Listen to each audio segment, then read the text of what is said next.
How to change your ChatGPT account password. So the first thing you'll need to do is open up your browser and head to chatgpt.com. Now, if you forgot your password and you cannot sign into your account, what you can do is click on login and then type your email address here.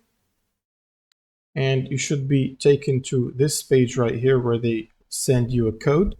Now, you want to basically enter the code here and then enter your password and click on forgot password and reset your password from here. They will send you an email to reset your password.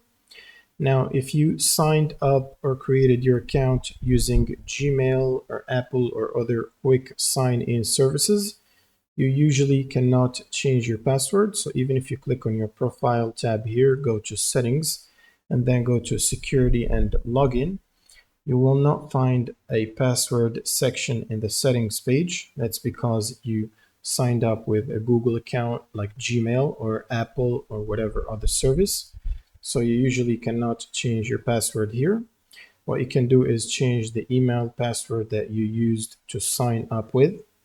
And that's pretty much it for this video. If you have any questions, leave them in the comments below and see you on the next one.